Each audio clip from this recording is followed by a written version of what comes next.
हूँ मानसी सुदर्शन। आप देख रहे हैं सिटी न्यूज। मैं आप सभी दर्शकों का करती हूँ स्वागत। अब बढ़ते हैं खबरों की तरफ।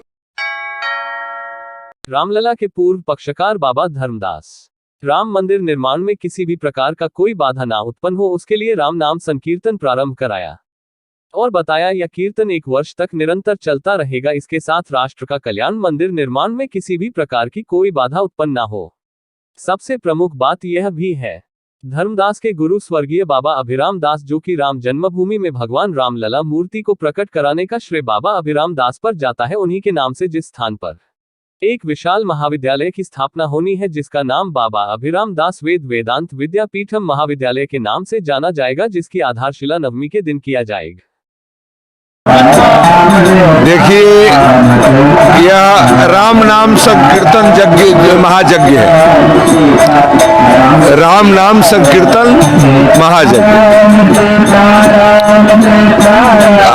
यह जो परसों भगवान के उत्सव में राम जन्मभूमि उद्धारक बाबा अभिराम दास जी के स्मृति में राम जन्मभूमि समर्पित बाबा अभिराम दास वेद वेदांग शिक्षण प्रशिक्षण विद्यापीठम के स्थापना मतलब शुरू किया जाएगा।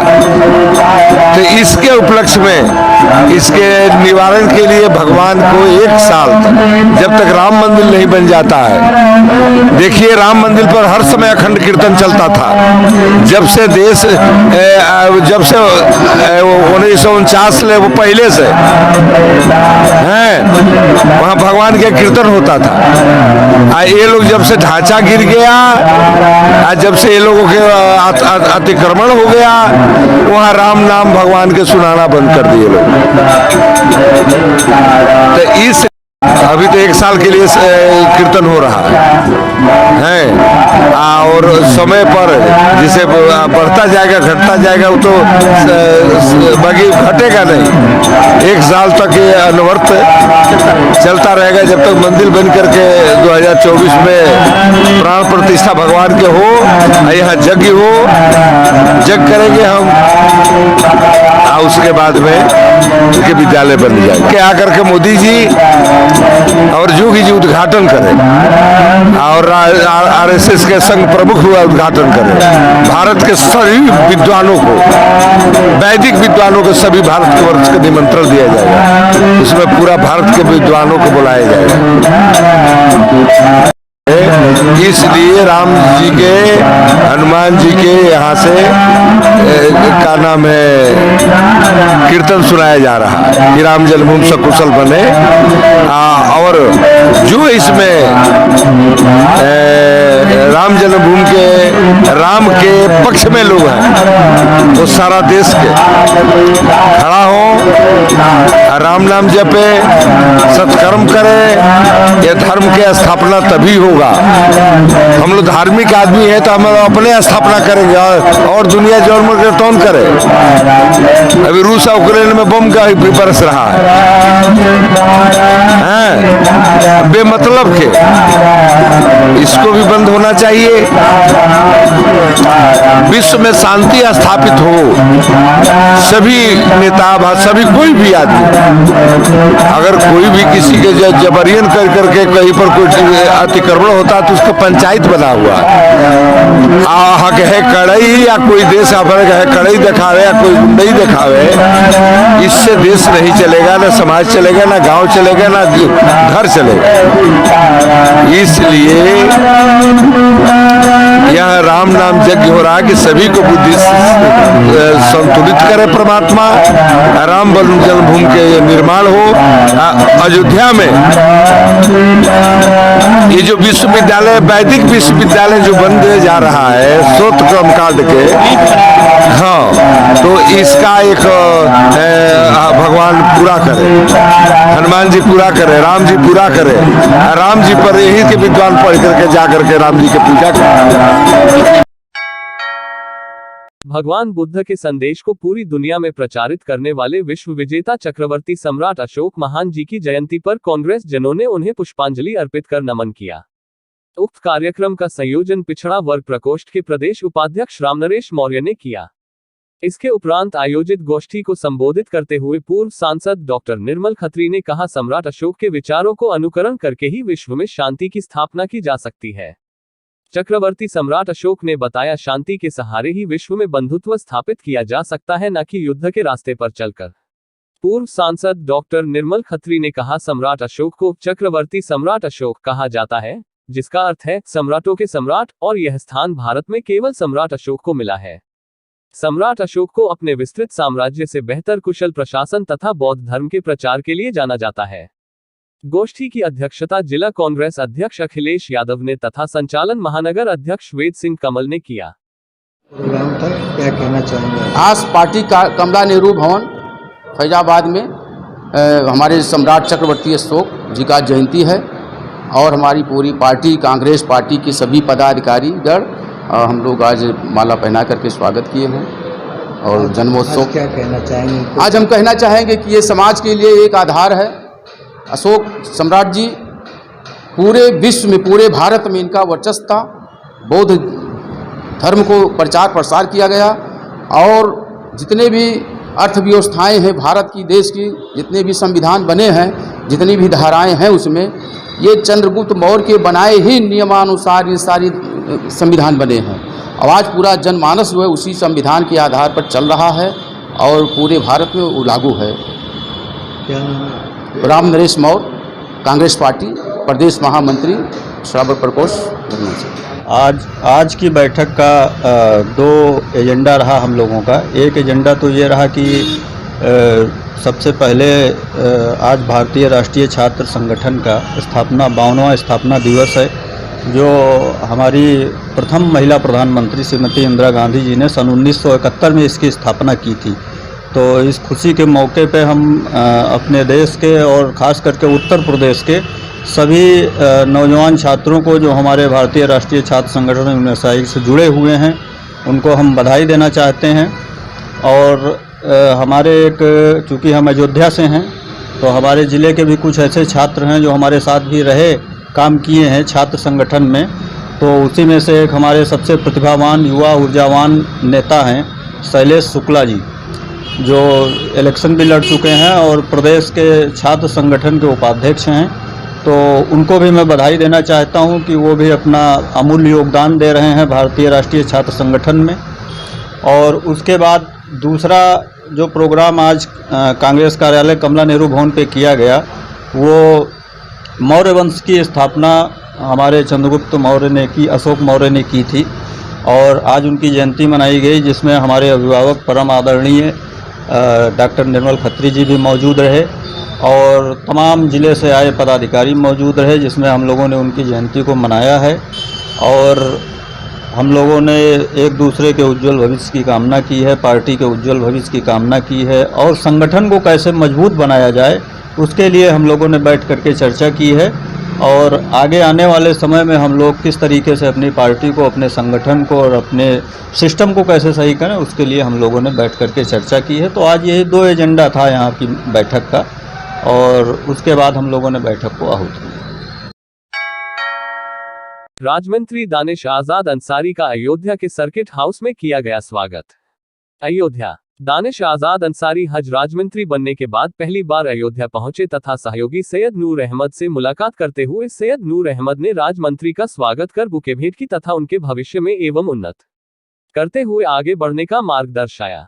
इस अवसर पर अल्पसंख्यक मोर्चा के जिला महामंत्री सैयद नूर अहमद, महानगर जिला मंत्री व अल्पसंख्यक प्रभारी आकाश मणि त्रिपाठी के नेतृत्व में अल्पसंख्यक मोर्चा के महानगर अध्यक्ष आशिफ अंसारी, जिला अध्यक्ष निजामुद्दीन, क्षेत्रीय उपाध्यक्ष असफाक हुसैन उर्फ जिया, भाजपा अयोध्या मीडिया प्रभारी अंशुमान मित्रा आदि लोग शामिल रहे। ने राज्यमंत्री का स्वागत करके बुके भेंट की। आज अयोध्या में मैं अपने साथी जो कार्यकर्ता हैं उनसे मिलने और विद्यार्थी परिषद का कई सारे कार्यक्रम उसमें और अवध विश्वविद्यालय में आया हूँ और साथियों से मुलाकात करके फिर मैं वापस जाऊँगा। इस तरह एमएलसी का चुनाव नजदीक आ चुका है, जो है मत पड़ने हैं, उसके बाद मतगणना होनी है, उसको लेकर क्या कहेंगे आप, कैसा रहेगा आपके चुनाव? हम बड़ी जीत की तरफ बढ़ रहे हैं और कई सारी सीटों पर पहले ही हम निर्विरोध रूप से हम जीत हासिल कर चुके हैं और जहाँ जहाँ तक चुनाव होने हैं वहाँ भी निश्चित तौर पर हम जीत हासिल करेंगे। मैं आप लोगों को यकीन दिलाता हूँ।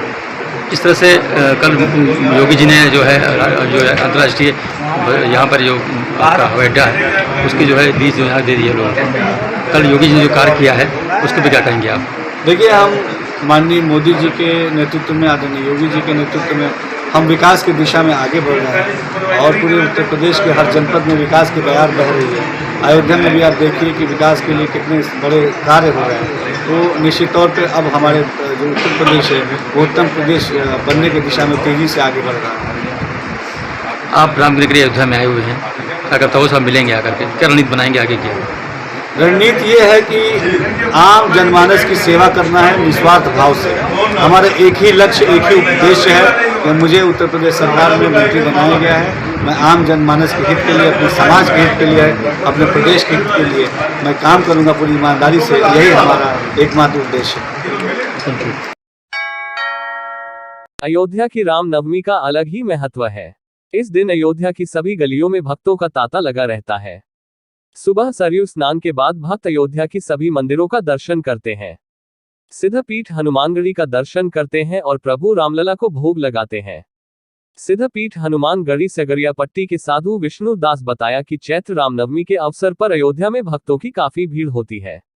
अयोध्या आए सभी भक्तों अपने आराध्य की पूजा अर्चना करते हैं। उन्होंने कहा कि हमारे स्थान पर अयोध्या दर्शन को आए भक्तों को रहने और भोजन प्रसाद की सुविधा प्रदान की जाती है। अयोध्या आए सभी श्रद्धालुओं से मेरा निवेदन है कि शांतिपूर्वक प्रभु श्री राम का दर्शन करें और पुण्य के भागी बने। हाँ, तुम करो यार, ठीक है, बात करते रहो, आप ही बने। लड्डू बांटे हो तो एक वीडियो बन जाएगा है? उसी हिसाब से भक्तों की सेवा करना वही सब लिख दिया जाएगा, तो वही पढ़ाई में आपकी बोले। ए भैया वकील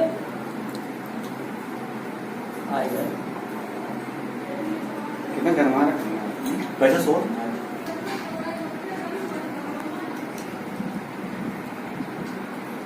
बहुत लाख झगड़ के हम लोग आए हैं पुलिस से। हाँ मानता हूँ, जल्दी आने नहीं देते।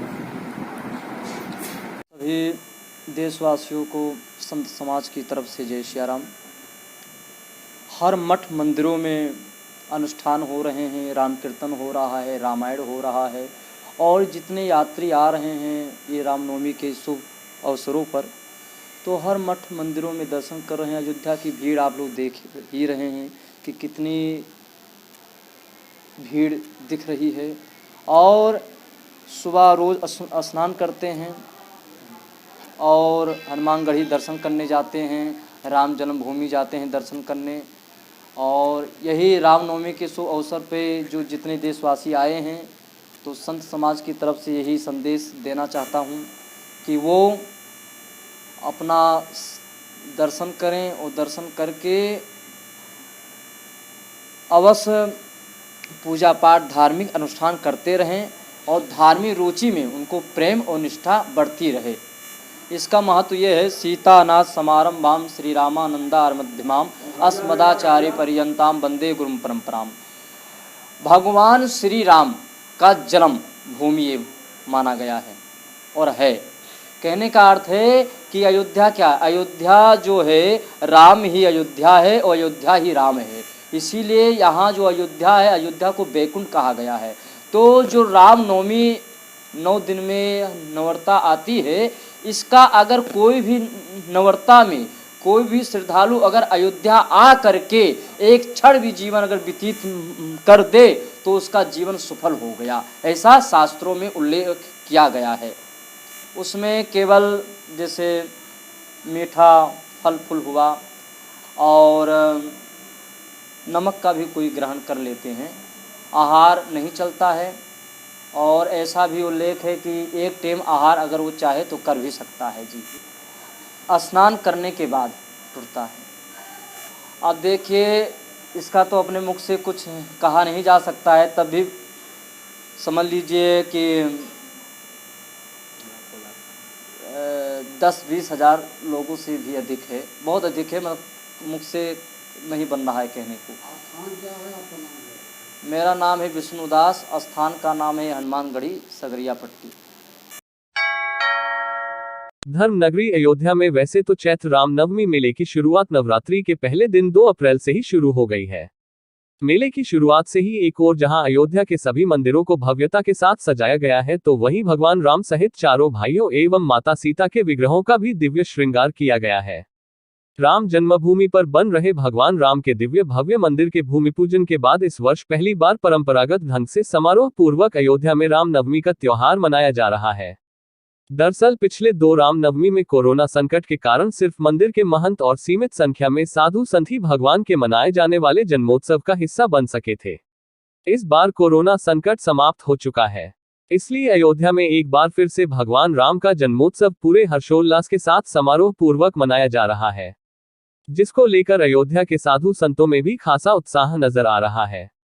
वहीं प्रशासन की माने तो इस बार रामनवमी में लगभग 20 लाख श्रद्धालुओं के अयोध्या पहुंचने की उम्मीद है। मुख्यमंत्री योगी आदित्यनाथ ने अपना दूसरा कार्यकाल संभालते ही रामनवमी मेले की शुरुआत के एक दिन पहले अयोध्या पहुंचकर रामनवमी को लेकर अधिकारियों के साथ समीक्षा बैठक की थी, जिसमें मेले में आने वाले श्रद्धालुओं को दिए जाने एवं उचित सुरक्षा व्यवस्था बनाए रखने को लेकर भी उचित दिशा निर्देश दिए थे। साथ ही श्रद्धालुओं की सुविधा को देखते हुए उन्होंने रामनवमी के दौरान अयोध्या आने वाले सभी वीआईपी एवं गणमान्य लोगों को भी अयोध्या न आने के लिए कहा था। मुख्यमंत्री के निर्देशानुसार अयोध्या में जहां सरयू घाट से लेकर पूरी अयोध्या को 6 जोन और 27 सेक्टर्स में बांटकर अयोध्या का सुरक्षा घेरा सख्त कर दिया गया है। सरयू घाट से लेकर शहर के सभी प्रमुख चौराहों एवं रास्तों को सीसीटीवी से लैस कर दिया गया है। तो वहीं सरयू नदी पर स्नान के दौरान होने वाले किसी भी हादसे को रोकने के 24 घंटे जल पुलिस भी मुस्तैद कर दी गई है। पवित्र सरयू में स्नान करने के बाद महिलाओं को कपड़े इत्यादि बदलने में दिक्कत न हो, इसके लिए घाट पर जगह जगह कमरे बनाए गए हैं। सभी शौचालयों को भी 24 घंटे खोले रहने का आदेश अधिकारियों द्वारा दिया गया है। जहां पिछले 2 वर्षों से भगवान राम के जन्मोत्सव में कोरोना गाइडलाइन के कारण श्रद्धालु अयोध्या नहीं आ पाए थे, तो वहीं इस बार नवरात्रि के प्रथम दिन से ही दूर दूर से लोग भगवान राम का जन्मोत्सव मनाने के लिए अयोध्या पहुंच रहे हैं। दूसरी तरफ जैसे जैसे भगवान राम के जन्म की ऐतिहासिक घड़ी करीब आ रही है, लोगों में उत्साह बढ़ता जा रहा है। मंदिरों में दूर दूर से आने वाली भजन एवं कीर्तन मंडलियां जहां भगवान के भजन कीर्तन गाकर लोगों को मुग्ध कर रहे हैं, तो वहीं भगवान राम के प्रेम में डूबे श्रद्धालु भी भाव नृत्य कर लोगों को भाव विभोर कर रहे हैं। यहाँ पे पूरी सुरक्षा की व्यवस्था की गई है और जोनल सेक्टर में मजिस्ट्रेट में हम लोगों ने बांटा है और मजिस्ट्रेट के साथ पुलिस अधिकारी भी रहेंगे और पूरी व्यवस्था रहेगी हम लोग की। और पार्किंग स्थल भी हम लोगों ने इस बार बहुत ज़्यादा चिन्हित किया है और वहाँ पे व्यवस्था रहेगी, वहाँ पे भी आरटीओ डिपार्टमेंट से तैनाती की गई है और पूरे क्षेत्र में पुलिस की व्यवस्था है और पीएस सिस्टम भी है और हर एक जगह खोया पाया केंद्र हम लोगों ने बनाया है और उसमें डीओपीआरडी के लोग भी रहेंगे और पुलिस की ने भी अपना टीम बनाई है और उसमें 12 स्थायी स्वास्थ्य केंद्र बनाए गए हैं और सभी जगह हमारे डॉक्टर्स की टीम लगी हुई है कि जो भी किसी भी स्थिति को हम लोग बेहतर तरीके से करेंगे। एम्बुलेंसेस वगैरह भी है और शौचालय पे इस बार हम लोगों ने विशेष ध्यान दिया है कि साफ़ सफाई को ध्यान रखा जाए और बेहतर व्यवस्था सुनिश्चित की जाए। जिस तरह से कोविड को लेकर के अभी कोविड का किसी को खौफ नहीं है और जिस तरह से कोविड के केसेस, हाँ, कोविड के बाद पहला है बड़ा मेला है और हम लोग संभावना लग रहा है कि पर डे कम से कम 12 से 15 लाख लोग श्रद्धालु आएंगे और उसके लिए हम लोगों ने काफ़ी व्यवस्था करी है और पार्किंग काफ़ी बड़े पैमाने पे किया गया है। कम से कम हमारे पास लगभग 10,000 बसेज और गाड़ियों की कैपेसिटी है पार्किंग की, इस बार हम लोगों ने चिन्हित किया हुआ है और जो हमारे लोगों ने पब्लिक एड्रेस सिस्टम भी बड़े पैमाने पे मेला क्षेत्र में लगाया है कि जिससे अनाउंसमेंट हो रहा है कि किसी को असुविधा ना हो। ये बहुत महत्वपूर्ण है और यहाँ के नागरिकों से भी अनुरोध है कि बेहतर तरीके से लोगों की जो आगंतुक हैं हमारे यहाँ श्रद्धालु हैं उनकी देखभाल करें बेहतर तरीके से और एक अच्छा मैसेज लेके जाएँ। Thank you sir. देखिए, चैत्र नवरात्र का आयोजन प्रचलित है, इसी में आज अष्टमी का दिन भी है, कल रामनवमी है और बीती रात से ही काफ़ी संख्या में श्रद्धालुओं मेला क्षेत्र में आने लगे हैं और अब ये संख्या धीरे धीरे बढ़ रही है। इसके लिए व्यापक सुरक्षा व्यवस्था सुनिश्चित कराई गई है। पूरे मेला क्षेत्र को 6 जोन 27 सेक्टर में विभाजित किया गया है और वहाँ पे प्रॉपर डिप्लॉयमेंट की गई है। हमारे जो डिप्लॉयमेंट है सिविल पुलिस का, पीएससी का, उसके अलावा हमारे पास सीएपीएफ जिसमें आरएएफ भी है, उसकी डिप्लॉयमेंट है। नदी तट पर सुरक्षा व्यवस्था सुनिश्चित रहे, इसके लिए जल पुलिस, फ्लड पीएसी और एसडीआरएफ की टीमें भी हमारी लगी हैं। जो संसाधन हैं उसको भी प्रोवाइड किया गया है, जैसे प्रॉपर बैरिकेडिंग की गई है, एटीएस की हमारी टीमें लगी हुई हैं। पूरा उद्देश्य है कि बिल्कुल सुरक्षित मेला संपन्न कराया जाए तथा साथ ही साथ जो भी श्रद्धालु आ रहे हैं वो अयोध्या से एक अच्छा अनुभव लेके जाएं। इसके लिए उनके सहूलियत का भी पूरा ध्यान रखा जा रहा है। उनको कैसे हम ज़्यादा से ज़्यादा फैसिलिटेट कर सकें उनके दर्शन और इस मेले के भ्रमण को, इस ओर हमारी पूरी कटिबद्धता है। तो प्रॉपर सुरक्षा व्यवस्था के बीच सुगमता से दर्शनार्थियों को एक अच्छा अनुभव हो, इस पूरे उद्देश्य से मेला प्रबंधन की कार्रवाई सुनिश्चित कराई गई। सर, रूट डाइवर्जन की क्या व्यवस्था है? देखिए, जैसा कि हम सभी अवगत हैं, भारी संख्या में वाहन आसपास के जनपद तथा राज्य तथा इवन अन्य राज्यों से भी वाहन आते हैं, जिसमें चारपहिया वाहन, बड़े वाहन, ट्रैक्टर ट्रॉली इत्यादि भी होती हैं। इनकी प्रॉपर पार्किंग की व्यवस्था, हमारी 26 पार्किंग स्थल इस बार चिन्हित किए गए हैं और पूर्व के वर्षों से काफ़ी ज़्यादा संख्या में वाहनों को एकोमोडेट करने के लिए हमारी पार्किंग की व्यवस्था है। रूट डाइवर्जन भी हमारा किया हुआ है। आप लोगों के माध्यम से डिटेल्ड रूट डाइवर्जन प्लान सभी जगह कम्युनिकेट भी कराया गया है। मेला क्षेत्र में जो है अंदर वाहन का प्रवेश वर्जित है, जैसा कि आप सभी अवगत हैं, परंतु पार्किंग की और डाइवर्जन की हमारी व्यापक व्यवस्थाएं हैं। हमारी ट्रैफिक पुलिस की डिप्लॉयमेंट है उन सभी स्थानों पर जो विभिन्न जनपदों से वाहन आ रहे हैं।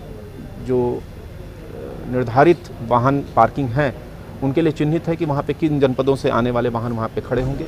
इसको प्रॉपरली स्ट्रीमलाइन किया गया है और मुझे पूरा विश्वास है कि यात्रियों को इससे काफ़ी सहूलियत होगी। रामनगरी अयोध्या में रामनवमी के मौके पर श्री राम जन्मभूमि परिसर में विराजमान भगवान श्री रामलला को विशेष श्रृंगार की जाने की तैयारी है। उनके जन्मोत्सव पर भगवान श्री रामलला आकर्षक पीले रंग का वस्त्र धारण करेंगे और सोने चांदी के आभूषण पहना जाएंगे। ट्रस्ट के मुताबिक एक बार भगवान श्री रामलला का जन्मोत्सव भव्यता के साथ मनाए जाने की तैयारी है। इस दौरान बड़ी मात्रा में आने वाले श्रद्धालुओं को भी प्रसाद उपलब्ध कराया जाएगा। वहीं राम जन्मभूमि पर भगवान श्री रामलला के जन्म उत्सव को लेकर विशेष प्रकार के कपड़ों से उनके वस्त्र को तैयार किया जा रहा है। सिलाई करने वाले कारीगर भगवत प्रसाद ने कहा कि पीले रंग के कोमल व कढ़ाईदार आकर्षण वस्त्र तैयार किया जा रहा है। उन्होंने कहा कि तैयार हो रहे वस्त्र में बालरूप भगवान श्री रामलला के साथ भरत, लक्ष्मण, शत्रुघ्न व हनुमान के वस्त्र शामिल हैं। इसके साथ उनके पर्दे, सिंहासन पर बिछाए जाने वाले चद्दर भी पीले रंग का होगा। तो वही श्री राम जन्मभूमि परिसर में जन्मोत्सव पर रामलला को सुबह विशेष आरती और श्रृंगार किया जाएगा। मुख्य पुजारी आचार्य सत्येंद्र दास का कहना है कि सुबह रामलला को पहले जल से स्नान कराया जाएगा, तो वही इत्र व पंचामृत से अभिषेक कराया जाएगा। इसके बाद उन्हें सोने और चांदी से बनी आभूषण भी पहनाए जाएंगे। तो वही भगवान के जन्मोत्सव के समय लगभग 12 बजे भव्य आरती का आयोजन होगा और स्तुतियां भी पढ़ी जाएंगी। इस दौरान श्री रामलला को पंजीरी व पंचामृत के साथ फल पेड़ा भोग लगेगा। उन्होंने कहा कि इस उत्सव में राम मंदिर के ट्रस्टी सहित बड़ी संख्या में श्रद्धालु भी मौजूद होंगे और आरती पूजन के बाद श्री रामलला के जन्मोत्सव का प्रसाद भी वितरित किया जाएगा। धारण कराया जाएगा।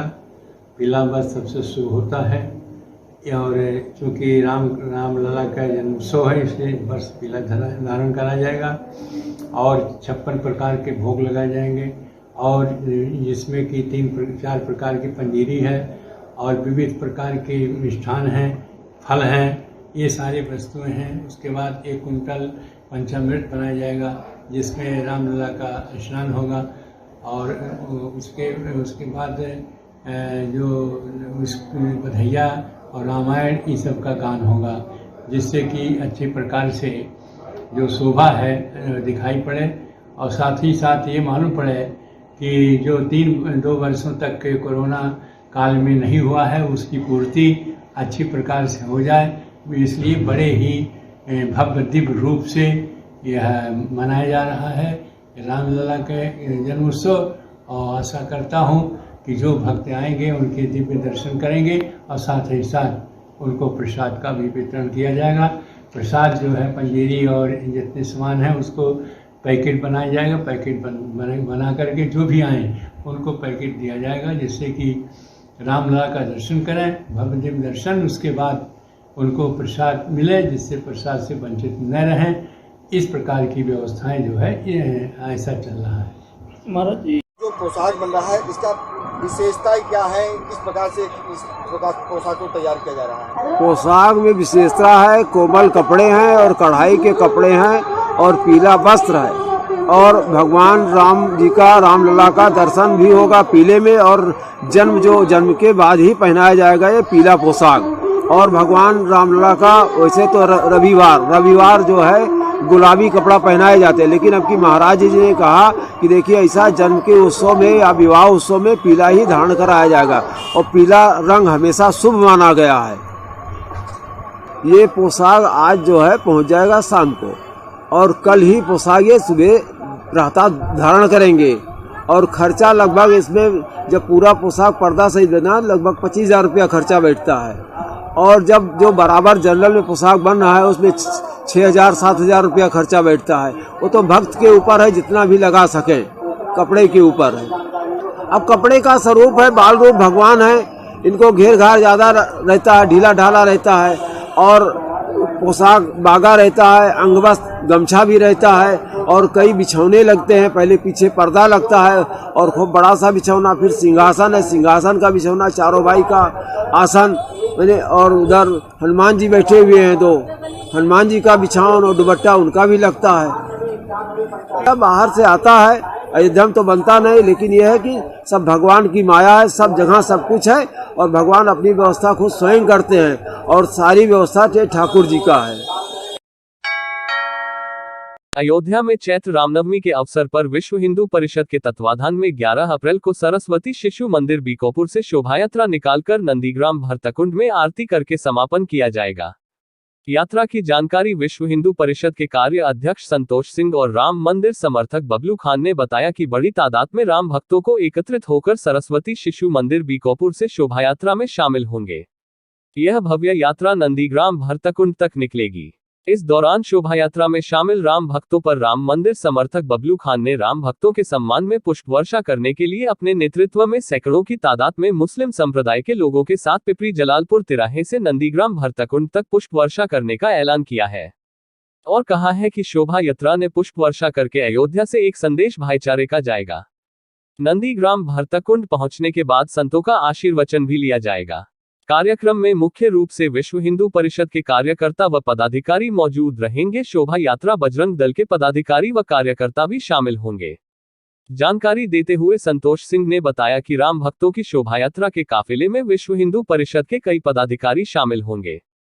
वार्ता के दौरान मुख्य रूप से राम मंदिर समर्थक बबलू खान, जिला संगठन मंत्री मोहित, अध्यक्ष उदयभान उपाध्याय, मंत्री जितेंद्र सिंह, जिला संयोजक लालजी शर्मा समेत अनेक पदाधिकारी मौजूद रहे। हमारे प्रिंट मीडिया और इलेक्ट्रॉनिक मीडिया बंधुओं को जय श्री राम और हमारी समस्त क्षेत्र की जनता, जिले की जनता को सबको सादर जय श्री राम। जैसा आप लोग जानते हैं कि चैत्र मास हम लोगों का हिंदू नववर्ष का पर्व स्टार्ट होता है और रामनवमी के दिन भगवान प्रभु श्री रामचंद्र जी का जन्म हुआ था। उस जन्म के उपलक्ष्य में हम लोग जो है रामनवमी मनाते हैं, जिसमें भव्य रामोत्सव की शोभा यात्रा निकाली जाती है। इस वर्ष क्योंकि मुझे हमारे संगठन ने यहाँ का जो है कार्याध्यक्ष बनाया है ग्रामीण का, विश्व हिंदू परिषद का, तो इस बार हमारे संगठन ने यहाँ के जितने भाई बंधु हैं सारे लोगों से विचार विमर्श किया गया कि इस शोभा यात्रा को थोड़ा बंद किया जाए। तो इस शोभा यात्रा आयोजित की गई है सरस्वती शिशु मंदिर बीकापुर से, जिसमें इनकी कार्यक्रम होगा, झांकी वगैरह बुलाई गई है और वहाँ से रामोत्सव की झांकी और यात्रा निकलेगी जो भरतकुंड तक जाएगी। भरतकुंड तपोस्थली है भरत जी की, तो इसको पूर्ण वहाँ किया जाएगा। इस शोभा यात्रा का आयोजन 11 तारीख को किया गया है, जिसमें समस्त जिले के सम्मानित समस्त जो है क्षेत्रवासियों को, सारे लोगों को सादर आमंत्रित किया जाता है। उनका पर्व है, उनका कार्यक्रम है, जिसमें सम्मिलित होकर इस कार्यक्रम को सफल बनाएं और अपने समय का योगदान करें। सबसे पहले आपके चैनल के माध्यम से सभी देशवासियों को रमजान एवं नवरात्र की और हिंदू नववर्ष की बहुत बहुत बधाई, शुभकामना। ये शोभा यात्रा का आयोजन हुआ है विश्व हिंदू परिषद बजरंग दल द्वारा 11 अप्रैल को, और इस यात्रा में लगभग 50,000 राम भक्त शामिल होंगे। पहली बार बीकापुर के धरती पर ऐसा यात्रा विश्व हिंदू परिषद बजरंग दल द्वारा ये निकल रहा है, तो हम भी पीछे नहीं हैं, क्योंकि हमने हमेशा से राम मंदिर निर्माण आंदोलन से जुड़ा रहा हूं, क्योंकि हम भी राम के ही वंशज हैं, राम हमारे पूर्वज हैं। तमाम हमारे राम भक्त मुस्लिम इस शोभा यात्रा में पुष्प वर्षा कर स्वागत करेंगे और शामिल होंगे। शामिल होते हुए भरतपुर नंदीग्राम हम लोग जाएंगे, खुशी मनाएंगे, और पूरे देश में ये संदेश देना भी चाहता हूं कि यहाँ अयोध्या के धरती पर हिंदू मुस्लिम सब एक हैं। रमजान का पाक महीना भी चल रहा है और नवरात्र भी चल रहा है। ये कुदरत भी कह रहा है कि सब लोग एक हो जाओ। हम लोग सारा भेदभाव खत्म करते हुए हम सब एक हैं, और मैं आपके चैनल के माध्यम से सभी देशवासियों को मैं अपील भी करना चाहता हूं इस रमजान के पवित्र महीने में और नवरात्र के महीने में कि सारा गिला शिकवा को भुलाते हुए सब हिंदुस्तानी भाई हमारे एक हो जाएं, क्योंकि हम सब हिंदुस्तानियों का डीएनए एक है। हम सब राम के वंशज हैं, राम हमारे पूर्वज हैं, तो हम सबको एक दूसरे के त्योहार में खुशी खुशी शामिल होना चाहिए, जिस तरीके अयोध्या की धरती पर तमाम हिंदू मुस्लिम सब शामिल होते हैं। इसको देखकर उनको भी सीख लेना चाहिए कि जो देश के कोने में बैठे हुए हैं और देश के बारे में चिंता न करते हुए उनको पड़ोसी देश का ज़्यादा चिंता रहता है, उनको भी सीख लेना चाहिए और साथ मिल करके एकता का संदेश सभी को मिलकर देना होगा। फैजाबाद अंबेडकर नगर एमएलसी सीट के लिए बीजेपी सांसद लल्लू सिंह व जिला पंचायत अध्यक्ष रोली सिंह ने में जिला पंचायत कार्यालय मतदान केंद्र पर अपना मताधिकार का प्रयोग किया। इस दौरान सांसद लल्लू सिंह ने बताया कि उत्तर प्रदेश में भाजपा एमएलसी चुनाव जीतेगी और फैजाबाद अंबेडकर नगर सीट के लिए जनप्रतिनिधियों से अपील है कि वे भाजपा प्रत्याशी हरिओम पांडे को वोट देकर विजयी बनाएं। प्रदेश में 36 विधान परिषद के सदस्यों का चुनाव हो रहा है, जिसमें से कुछ निर्विरोध भी चुने गए। अयोध्या और अंबेडकर नगर क्षेत्र से हमारे प्रत्याशी हरिओम पांडे जी चुनाव लड़ रहे हैं।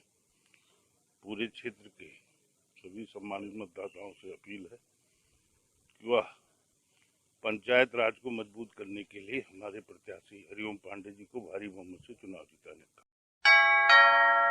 आज के लिए बस इतना ही। कल फिर मिलेंगे इसी समय इसी चैनल पर। अब हमें दीजिए इजाजत। नमस्कार।